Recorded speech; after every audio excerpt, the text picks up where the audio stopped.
והקצר.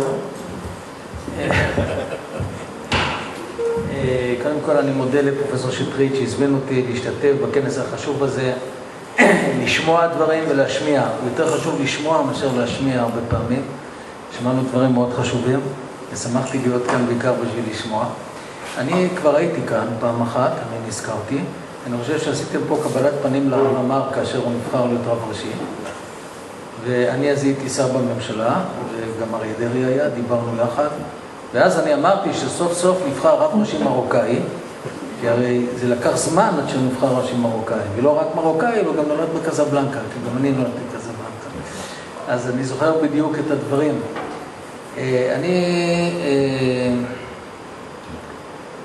אני מסכים למה שאומר פה פרופסור שטרית.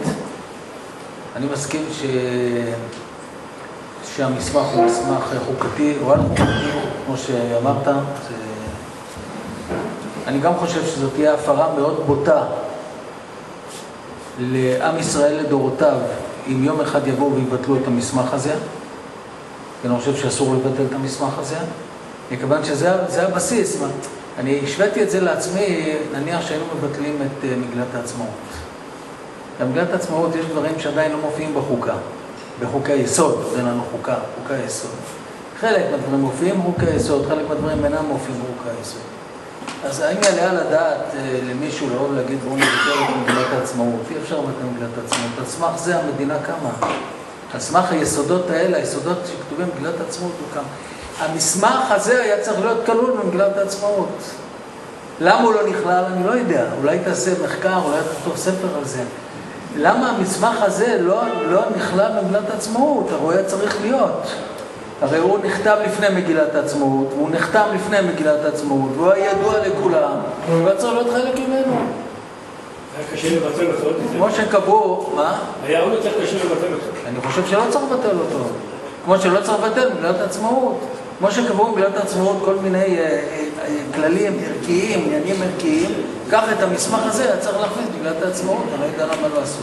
אם הוא היה במגילת העצמאות, אני חושב שהדיון היה פחות. אבל אני לא רוצה לחזור להיסטוריה, מכיוון שהיא נאמרה כאן. אני נודעתי לדברים בעיקר מספרו של זרח ורהפטיג.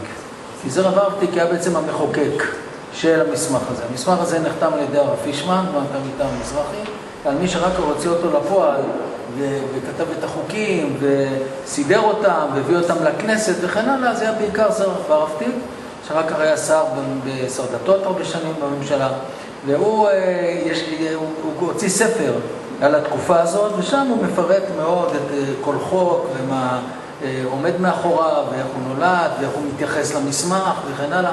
אז אני לא חושב שכדאי להאריך בזה, אבל לכן אני רוצה לדבר בקיצור רב על 3 נקודות.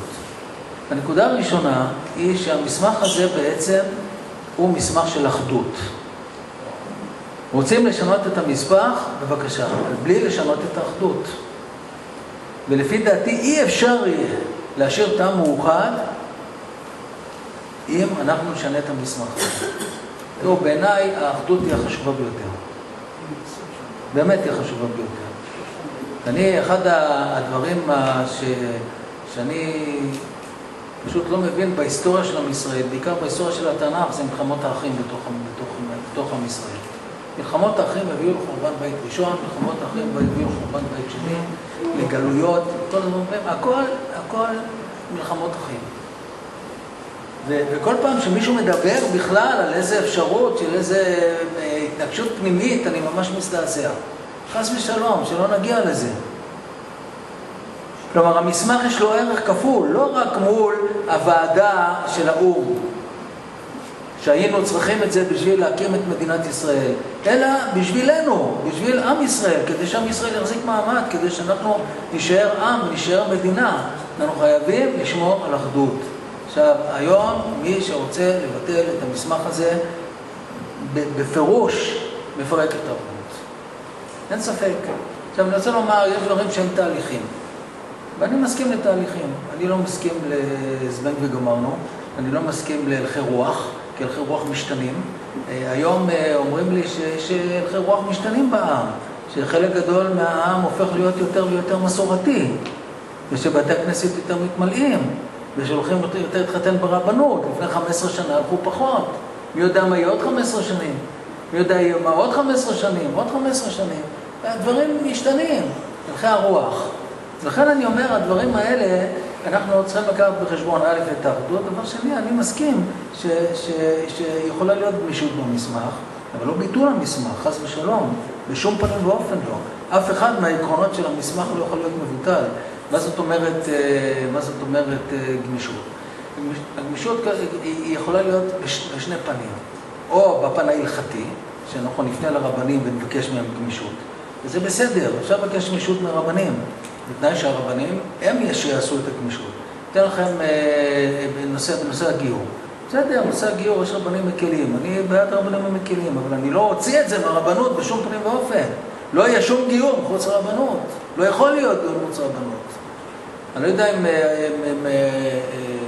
סגן השר פרוש היה באותה ישיבת ממשלה, שבה אריק שרון, שהיה אז ראש הממשלה, וסיפר שהוא היה נוכח בקורס סיום של קורס טייס. והוא אומר שאחד מהמצטיינים הוא בחור שעלה מרוסיה, וקיבל עוד הצטיינות בקורס, והוא טייס מצוין. הוא אומר, בשבילי הוא לא צריך גיור, בשבילי הוא יהודי. אמרתי לו, מה זאת אומרת? כך בישיבת ממשלה. אז הוא אומר לי, אחד שהולך להיות טייס בצבא הגנה לישראל, ומוכן למסור את עצמו על הגנת מדינת ישראל, הוא יהודי. מה אני צריך גיור? אז אני אמרתי לו, אני חושב שאתה טועה. הוא בחור נפלא, הוא בחור מצוין, אנחנו אומרים את זה, אבל הוא לא כל אחד יכול להחליט מי יהודי ומי לא יהודי, או איך עושים את הגיור. מחר יבוא ויגיד, הנה יש פה איש אחד שהוא גוי, אבל הוא מחלק אוכל לעניים. כל שבוע הוא מחלק 1,000 מנות לעניים, אז הוא יהודי, כי הוא עושה חסד. אז מה הוא צריך הגיור? וכן הלאה, אנחנו נמצא כל מיני אנשים טובים שעושים כל מיני דברים טובים. זה לא גיור, הגיור צריך הלכתי.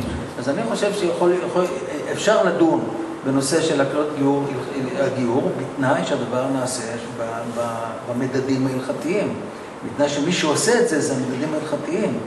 כלומר, זה לא יכול להיות קריטריון אחר חוץ מהקריטריון ההלכתי. בתוך ההלכה אפשר לראות, להיות בית שמאי, להיות בית הלל, זה וכן הלאה, זה דבר ראשון. דבר שני, יש פעמים שהמציאות היא מכריחה לעשות כדי שהמדינה תהיה מסודרת. אני רוצה לתת לכם דוגמה.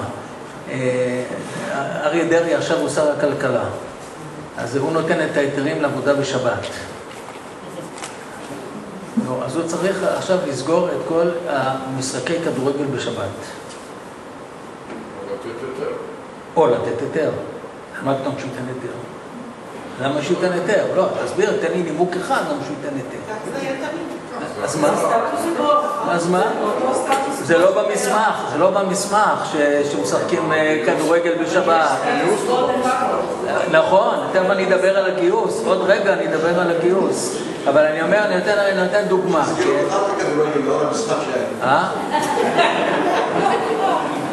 אז אני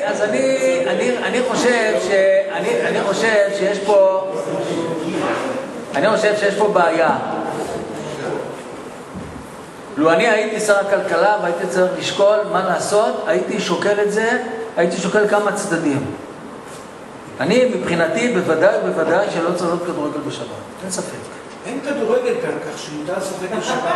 הרב אונטרמן פעם אמר שמותר להחזיק 100 לירות בשבת, כי זה לא כסף. הכל בסדר. אם הסכמנו, אז אני שמח שהסכמנו. כן? או למשל, לבוא לעשות תיקונים ברכבת בשבת. אז אותו דבר, מתווכחים, מותר לעשות תיקונים, כל השנים מתקנים את הרכבת בשבת. אז מה אם כל השנים מתקנים את הרכבת בשבת? לכן מותר תקן, לא, אנחנו נקצר את הזמן, והרכבת בתל אביב לירושלים, במקום לעשות אותה ב4 שנים, אם עכשיו לא יעבדו בשבת, זה ייקח 6 שנים. מי אמר שמותר חלל שבת בשביל זה? ומי אמר שמותר שזה יהיה הסיבה שזה יהיה 6 שנים? רוצים לדעת גם עוד כמה סיבות שבגלל זה ייקח 6 שנים. דווקא השבת. אם זה פועלים סינים, אם זה פועלים סינים, תשאל את הרב יצחק יוסף, הוא יגיד לך אם מותר או אסור. אני פוסק, אני חושב שגם אתה לא, אני לא יודע, אולי כן, אבל אני לא יודע. לכן אני אומר, הדברים צריכים להיות במסגרת ההלכה. דבר שני, מה שצריך להיות, זה צריך להיות בחוכמה, שהדברים לא ירסו שום רקמה חברתית בתוך העם. ועכשיו אני אדבר מילה אחת על הגיוס של בחורי ישיבות. אני חושב שחוק טל היה חוק מצוין, ואני חושב שהבג"ץ טעה. מכיוון שהיה תהליך שבחורים התגייסו. קצת קצת יותר נמוך, קצת כזה ואחרת, אבל הציבור החרדי גם מבין. הציבור החרדי הבין שלימוד התורה הוא מאוד חשוב, ומי שלומד תורה צריך ללמוד תורה, ומי שלא לומד תורה צריך להתגייס. והייתה תקופה שלא עשו את זה ככה בדיוק. גם מי שלא למד כל היום לא התגייס. אני לא רוצה להגיד לפורוש, אבל כל מיני עוזרים של ח"כים שהסתובבו בכנסת לא התגייסו. ולא ראינו אותם כל היום עם הגמרא ביד, יושבים ולומדים תורה. והיום יש הבנה אחרת. צריך ללמוד תורה. ומי שלומד תורה, אני בעד לא לקחת אותו לגיוס בכלל. עליו שאני הייתי בישיבת הסדר, ואנחנו שילבנו תורה וצבא, אבל בסדר. אבל כל השאר שהתגייסו. אז זה היה בא, לא צריך חוק. לא צריך חוק. לא צריך לבוא ולגרום לאנשים לבוא ולהגיד, אנחנו נפגין, ואנחנו נסרב, ואנחנו זה היה מגיע. בכל דבר צריך קצת יותר סבלנות. הרב חיים דוד הלוי, זכר צדיק לברכה, שהרב הראשי לתל אביב, הציע הצעה פעם בנושא של אזרחים. הוא כתב אותה בספר שלו. ואם ההצעה שלו הייתה מתקבלת, אני חושב שזה היה מוריד הרבה מאוד מהמתח. הרב חיים דוד הלוי אמר הצעה כזאת, כולם באים לרבנות. כולם באים לרבנות. אבל אם יש זוג שהרבנות לא יכול להשיא אותו, הוא שולח אותו לעירייה. שולח לאן? לעירייה. לעירייה? להתחתן. לשום אזרחים. כך אמר הרב חיים דוד הלוי. הוא אומר, קודם כל, כולם עוברים את הרבנות. אין אחד שהולך מחוץ לרבנות. ומי שיכול להתחתן דרך הרבנות, מתחתן ברבנות. שכהן הוא גרושה, שאני לא יכול לחתן אותה, כך אומר הרב, אסור לי. מדאורייתא אסור לי. אתה יכול לעירייה, אסור מה שאתם רוצים. אנחנו מתנהגים, כאילו אנחנו מושכים את ידינו. אנחנו מושכים את ידינו, לא אומרים לכם אסור. אסור, אבל אנחנו מושכים את ידינו, לא מפריעים לכם. אתם רוצים, תראו לעירייה. זה היה פותר חלק מהעניין. היום זה לא המצב. היום גם זוגות כשרים למהדרין לא רוצים לבוא ולהתחתן ברבנות. אבל לו ההצעה הזאת הייתה לפני 10-15 שנה מתקבלת, ייתכן שכל המצב היה נראה אחרת. כלומר, יש רבנים גדולים וחשובים ודגולים, שבהחלט מציעים הצעות, שכמו שאתה אומר, זה אולי קצת הגמשה. אבל הגמשה מסגרת ההלכה. בשום אופן שהגמשה לא תהיה מחוץ להלכה. הרב פרוש מקבל את זה? בבקשה? אני לא שאלתי את הרב פרוש, אני אומר מה ששמעתי בעצמי. אם השופט ריבלין תן לי עוד 15 דקות. אני אומר מה שמעתי בעצמי מהרב חיים דוד הלוי, שהרב חיים דוד הלוי, הרב של תל אביב, היה תלמיד חכם גדול מאוד. זה רציני מאוד, חתם פרס ישראל, כתב הרבה ספרים, הרבה שאלות ותשובות, היה דיין חשוב, היה רב חשוב מאוד, והוא הציע הצעה, שההצעה נראית, אני לא הייתי אומר אותה כי אין לי סמכות לומר, אבל הוא כן יש לו, הוא יכול לומר אותה. דוגמה של הצעה, וההצעה הזאת לא התקבלה, הרבנים לא קיבלו אותה, וזה חבל. אז כך שאני אומר שאני חושב שהמסמך הוא מסמך על חוקתי, תקראו לו איך שאתם רוצים, אסור לנו להפר אותו, זה יגרום לפילוג בעם. החשוב ביותר פה זה האחדות, וכל אחד צריך לדעת לוותר על משהו, והחילוניים מוותרים על משהו, והדתיים מוותרים על משהו, וכולם ככה. פעם מישהו המשיל את מדינת ישראל לאיזה אוטו קטן שהכניסו בו 6-7 אנשים, אבל האוטו הזה חייב לנסוע, אם הוא לא נוסע, אוי ובוי. אז מה אם צפוף? צפוף, אבל נוסעים. בסדר, אנחנו כולנו יחד באותה מכונית, וצפוף לנו, אחד מפריע לשני, אחד מכניס לשני מרפק, אחד מרים את היד, אחד זה, אבל נוסעים, ואנחנו רוצים להמשיך לנסוע יחד. כל עם ישראל צריך להמשיך לנסוע יחד במדינת ישראל. כבוד הרב,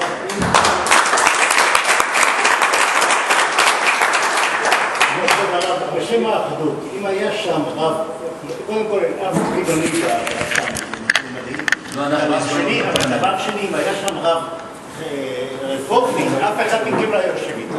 אני הייתי יושב איתו והייתי אומר לו מה שאני חושב, כי אני חושב שהרפורמים, בינינו ובין עצמנו, אני אוהב אותם מאוד מאוד, כי הם החי ורעי בני ישראל, והם הורסים את העם. אבל אני לא מודאג מהרפורמים. אני אגיד לך למה אני לא מודאג מהרפורמים. הרב לאו מתל אביב עשה איזה מחקר קטן, וראה של-90% מהרפורמים בארצות הברית, בגילים שלנו, 50, 60, 70, כבר אין אף נכד יהודי. אז כך שאנחנו לא מודאגים. זה בכלל נכון. זה מה שהוא אומר. אני אומר לך, זה תדבר עם הרב לאו. אבל